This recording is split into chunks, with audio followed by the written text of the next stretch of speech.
अस्सलामु अलैकुम वरहमतुल्लाहि वबरकातुह। नूर वाला, बरकतों वाला, अज़मतों वाला, रहमतों वाला, बख्शिशों वाला ये मुबारक महीना शुरू हो चुका है, जिसको हम और आप रमज़ान मुबारक के नाम से याद करते हैं। जैसे ही चाँद देखने की खबर आई, वैसे ही बहुत सारे लोगों की मुबारकबादें भी आने लगीं। कुछ लोग चाँद की खबर के लिए मैसेज करने लगे, क्या चाँद की क्या खबर रही।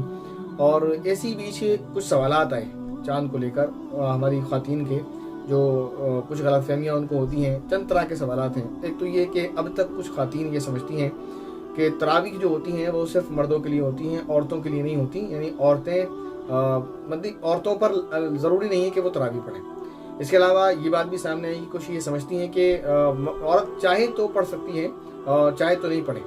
और ये भी बात समझ में आई कि औरत पढ़ ही नहीं सकती। जैसे औरत के लिए ईद की नमाज़ नहीं है, ऐसे ही औरत के लिए तरावीह की नमाज़ सिरे से है ही नहीं, उसे पढ़नी ही नहीं चाहिए। फिर एक सवाल ये भी हुआ कि अगर यानी मुख्तलिफ सवालात हैं। एक सवाल ये हुआ कि तरावीह औरत पढ़े कैसे, औरतों की तरावीह पढ़ने का तरीका क्या है। फिर एक सवाल ये हुआ कि तरावीह पढ़ने के लिए कितनी सूरतें कम से कम याद होना ज़रूरी है, तरावीह कैसे पढ़ें, तरावीह का तरीका क्या है, वगैरह वगैरह मुख्तलिफ सवालात हैं। तो सोचा आज की इस क्लिप में, जो आज का पहला दिन है, तो आपको ये सारे सवालात हल कर दिए जाएँ। पहली बात यह है कि तरावीह पढ़ना जिस तरह मर्दों पर लाजिम है, उस तरह औरत पर भी लाजिम है। ऐसा नहीं है कि सिर्फ तरावीह मर्दों के लिए, औरतों के लिए नहीं है। अगर औरतें नहीं पढ़ेंगी तो उनकी पकड़ होगी, लिहाजा उनको भी पढ़ना चाहिए। दूसरी बात यह कि तरावीह की 20 रकात पढ़ना आप सब पर लाजमी है, चाहे वो मर्द हो या औरत, हर एक को पढ़ना है, छोड़ना नहीं है बगैर किसी उज़्र के। अगर कोई शरई या तबई उज़्र है तो बात अलग है। इसके अलावा तीसरा सवाल ये कि औरत को तरावीह कैसे पढ़ना चाहिए। तो जवाब ये है, औरत वैसे ही तरावीह पढ़ेगी जैसे मर्द पढ़ते हैं। यानी आप 2 रकात की नियत मानेंगे और सलाम फेरेंगे। तरावीह की नियत से आप 2 रकात की नियत कर लें और सलाम फेरें। सलाम फेरने के बाद 2 रकात पढ़ेंगे, 2-2 करके 20 पढ़ेंगे। 2 रकात पढ़ें, फिर 2 रकात पढ़ें, इसके बाद तो 4 रकात हो जाएंगी। 4 रकात के बाद थोड़ा बैठें। उस बैठने में आप कोई भी दुआ पढ़ सकते हैं। ये कोई दुआ ज़रूरी नहीं है आप जो पढ़ें, जो मशहूर है, सुब्हान दिल मुल्क वल मलकूत, सुब्हान दिल इज़्ज़ति वल आज़मती, ये पूरी दुआ है। ये कोई ज़रूरी नहीं है आप ये पढ़ें। आप दुरूद शरीफ पढ़ लें, कोई भी दुआ जो आपको याद हो वो पढ़ लें, अपने लिए दुआ कर लें, कोई नसीहत किसी को कर दें, कोई एक बुक लेकर आप बैठ जाएं। मसलन जो भी आप पढ़ती हैं, अगर आपको उर्दू आती है तो मैं आपको एक बुक रिकमेंड कर दूंगा जो आपको रमज़ान में खासतौर पर पढ़ना चाहिए, ठीक है ना। या आप बता दें तो आपको PDF में दे दी जाएगी, इसमें रमज़ान के मसाइल है, तरावीह के मसाइल है, तो वो बैठ कर आप पढ़ लें थोड़ी देर। ये आपके लिए 4 रकात के बाद आपको बैठना चाहिए।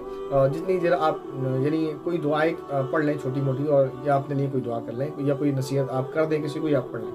तो 4 रकात इस तरह पढ़ें। फिर हर 4 रकात के बाद आपको इस तरह बैठना है। नमाज 2-2 रकात करके ही पढ़ना है, लेकिन हर 4 रकात के बाद थोड़ी सी देर बैठना है और इसमें ये काम कर लेना है, ठीक है ना। जो चाहें आप कर लें, और वो दुआ चाहें तो वो पढ़ लें, कोई मसला नहीं, जो चाहें वो आप कर लें। तो इस तरह आपको 20 रकात पढ़ना है।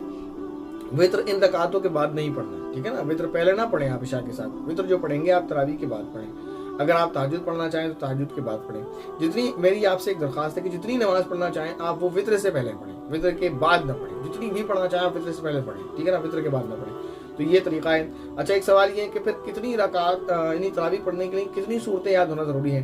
तो तरावीह पढ़ने के लिए आप अगर 2 सूरतें भी आपको याद है तो काफ़ी है, वरना जितनी ज़्यादा आप याद कर लें उतना ज़्यादा बेहतर है। कुरान करीम जितना ज़्यादा आपको याद होगा उतना ज़्यादा आपके लिए फ़ायदेमंद होगा, दुनिया और आखिरत दोनों जहान में। लेकिन अगर आपको 2 रकात भी याद हैं, 2 सूरतें भी याद हैं, तो आपके लिए काफ़ी है। आप उन्हीं 2 सूरतों से 2-2 रकात करके नमाज पढ़ सकते हैं। बाकी कोई और सवाल अगर आपके जहन में हो तरावीह से रिलेटेड या रमज़ान से रिलेटेड, तो आपको करते रहना चाहिए, ताकि आपका मसला भी हल हो और आपके ज़रिए बहुत सारे लोगों को मालूम हो जाए। उम्मीद है ये बात जो तरावीह के मुतालिक आपको बताई गई वो आपको बहुत अच्छे से समझ आ गई होगी। अस्सलामु अलैकुम व रहमतुल्लाहि व बरकातुहू।